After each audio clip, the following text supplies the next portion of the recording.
Hello and welcome. बच्चों, आज हम हाई स्कूल का मॉडल पेपर फर्स्ट लेकर के आए हैं और इस मॉडल पेपर में कम से कम 5 से 6 क्वेश्चन बोर्ड एग्जाम में ज़रूर फंसेंगे। सभी बच्चे इस मॉडल पेपर को अच्छे से हल करेंगे और याद करेंगे। बच्चों, हम स्टार्ट करते हैं। This model paper is divided by 4 sections.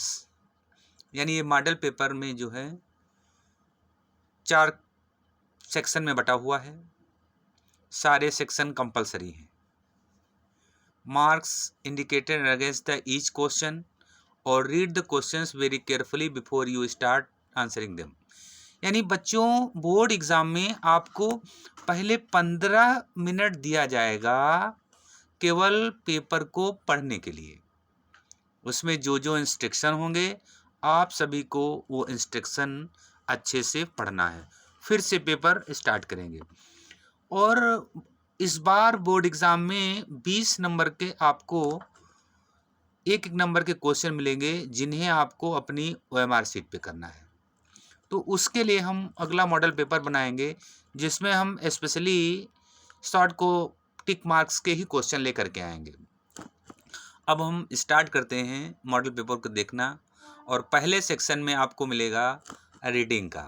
Reading में आपको एक पैसेज मिलेगा। पैसेज है कि read the following passage and answer the questions given below.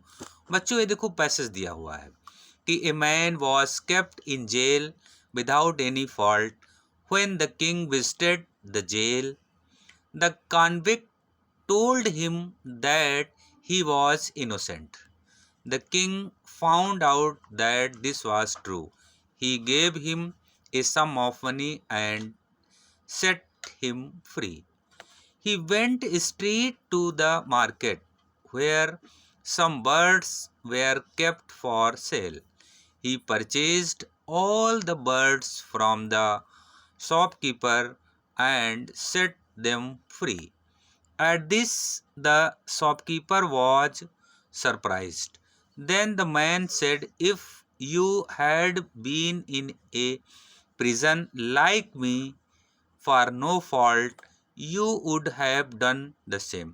तो बच्चों, इस पैसेज को पढ़ना है और इस पैसेज से 2 शार्ट क्वेश्चन के आंसर देने हैं।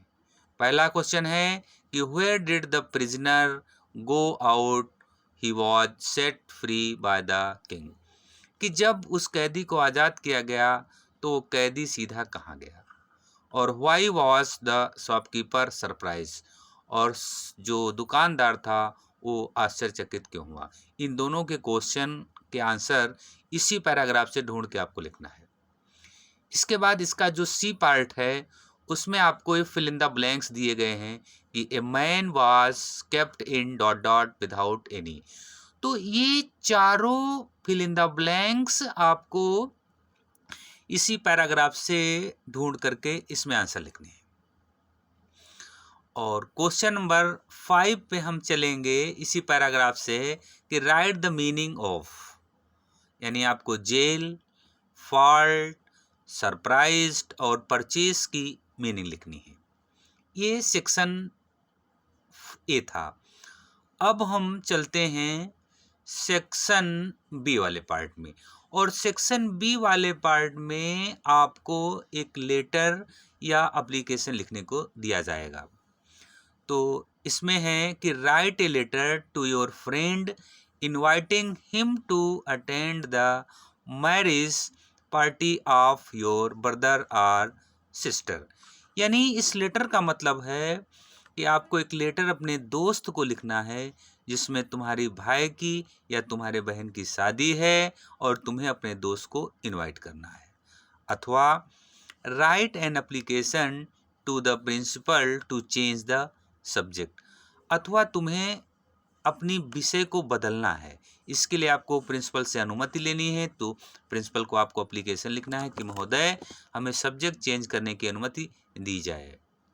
चलिए नेक्स्ट क्वेश्चन जो होगा आपका एग्जाम में वो होगा कि write A descriptive paragraph one of the following topic. यानी आपको 80 से 100 वर्ड्स में ऐसे लिखना होगा। और ऐसे है माय बेस्ट फ्रेंड, और दूसरा ऐसे है कि the principal of our school और कॉलेज। ये दो टाइटल दिए जाएंगे और किसी एक टाइटल पे 80 से 100 शब्दों में एक ऐसे लिखना होगा।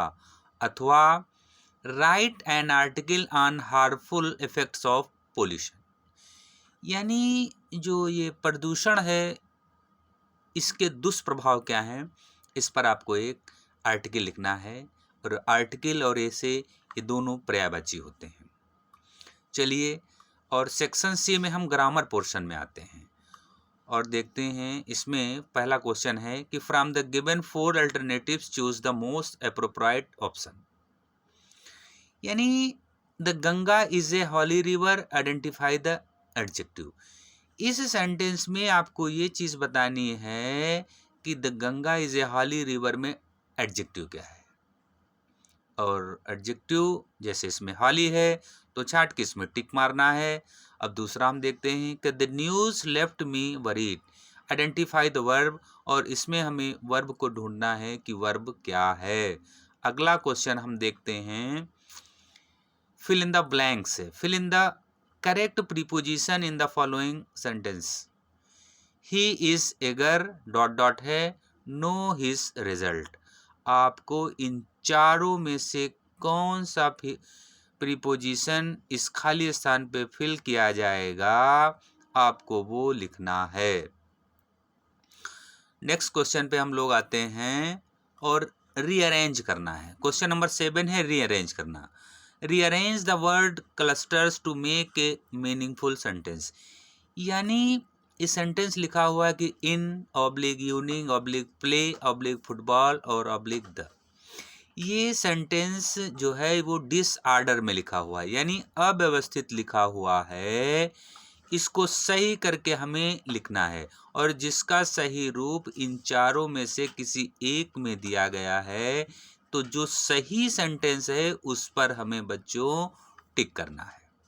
तो आप इसे प्रैक्टिस करेंगे कि इस सेंटेंस को अगर हम सही करेंगे तो सही सेंटेंस इसमें से क्या होगा। नेक्स्ट क्वेश्चन पे हम लोग चलते हैं कि which word is correctly spelled. यानी इन चारों जो 4 शब्द लिखे हुए यहाँ पे हैं, इन चारों शब्द में एक शब्द सही है, स्पेलिंग उसकी। उस सही शब्द को चूज करके लिखना है कि चारों में कौन सा शब्द सही लिखा हुआ है। ठीक है बच्चों। और अब हम नेक्स्ट क्वेश्चन नंबर 9 पे आते हैं कि answer the following questions as directed. यानी इसका मतलब ये है कि देखिए डायरेक्ट इनडायरेक्ट लिखा हुआ है कि she said to me, comma inverted comma start, I am going to see your sick mother just now. और ब्रैकेट में लिखा हुआ कि इनडायरेक्ट स्पीच, यानी इस सेंटेंस को इनडायरेक्ट स्पीच में चेंज करना है। नेक्स्ट है कि ही हैज ए मिस्टेक। इस सेंटेंस की एक्टिव वॉइस बनानी है। I did not like you, और इस सेंटेंस की पैसिव वॉइस बनानी है आपको। और अगला है कि हु टॉट यू इंग्लिश, इस सेंटेंस की भी पैसिव वॉइस बनानी है। ठीक है बच्चों। इस प्रकार से अब हम आगे चलते हैं और आते हैं क्वेश्चन नंबर 10 पे कि translate the following into English. और एक राजा था, उसके 4 पुत्र थे, वह बहुत आलसी थे। राजा ने सोचा कि मेरे बाद इन बच्चों का क्या होगा। ये सोचकर राजा मर गया। यानी ये हिंदी से इंग्लिश आपको बनाना है। बोर्ड एग्जाम में ये 5 नंबर का पूछा जाएगा। अब हम सेक्शन डी यानी अपने लिटरेचर पार्ट पे पहुंचते हैं। इस लिटरेचर पार्ट में सबसे पहले आपको एक पैराग्राफ दिया जाएगा कि read the following passage carefully and answer the questions set thereon. यानी ये देखिए एक पैराग्राफ है कि he wandered for 7 years and finally sat down under a peepal tree where he ought to stay until enlightenment came. Enlightenment after 7 days, he renamed the tree the Bodhi tree and began to teach and to share his new understandings. At that point, he became known as the Buddha.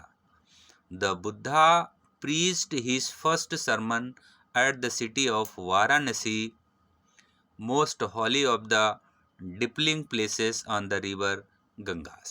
तो बच्चों ये एक paragraph दिया जाएगा, इस paragraph पे आपसे 2 से 3 क्वेश्चन पूछे जाएंगे।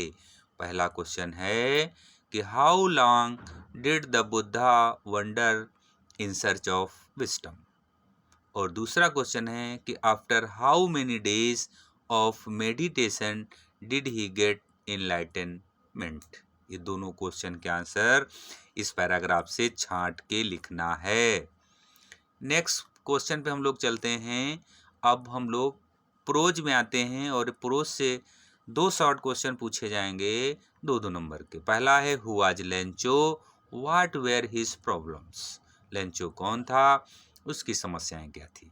अथवा what does the writer say about the natural beauty of Coorg. ये 2 क्वेश्चंस में से एक क्वेश्चन का आपको आंसर देना है। अगले क्वेश्चन नंबर 13 पे हम लोग पहुंचते हैं और देखते हैं कि मैच द फॉलोइंग, यानी स्कार्सली, क्यूरियस, इराल और ग्लीमिंग, फिर shining, moves very slowly, eager और हार्डली। ये इन सब मैचिंग में ये मैचिंग वर्ड्स हैं बेटा, और ए में जो शब्द दिए गए हैं इनका मीनिंग यानी इनकी पर्यायवाची बी साइड में दी गई है, लेकिन ये अव्यवस्थित क्रम में दिए गए हैं, आपको सही सही मैच करना है। चलिए क्वेश्चन नंबर हम लोग 14 पे पहुंचते हैं और देखते हैं कि read the following lines of poetry and answer the questions given below. यानी क्वेश्चन नंबर 14 में हमको पोएट्री से 4 या 5 लाइनें दी जाएंगी और उन 4-5 लाइनों में से हमें 2 क्वेश्चन के आंसर लिखने होंगे। जैसे पोएट्री है कि the fog comes on little cat feet, it sits looking over harbour and city and then moves on. और 2 इस पे क्वेश्चन लिखना है आपको, उसके आंसर कि where does that fog look and how, और what does the fog do in the end. और बच्चों क्वेश्चन नंबर 15 पे होगा कि write the central idea of any one of the following poem. और पहला है द ट्री, दूसरा है फॉग।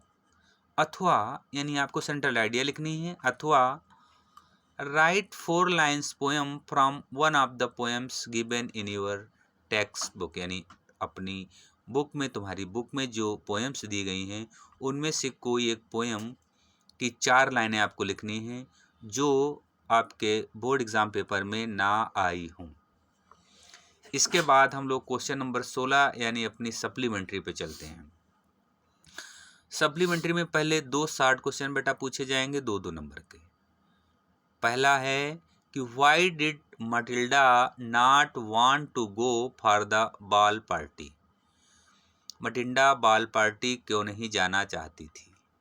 दूसरा क्वेश्चन है कि why where did Anil live, और what did Anil promise to the thief. तो ये क्वेश्चन है, इनके आंसर लगभग 30 शब्दों में देने हैं आपको। और इसका जो लॉन्ग क्वेश्चन है क्वेश्चन नंबर 17, जो लॉन्ग क्वेश्चन पूछा जाएगा, यानी 2 लॉन्ग क्वेश्चन पूछे जाएंगे, एक के आपको आंसर देना पड़ेगा। लॉन्ग क्वेश्चन है कि हु वाज ए ब्राइट।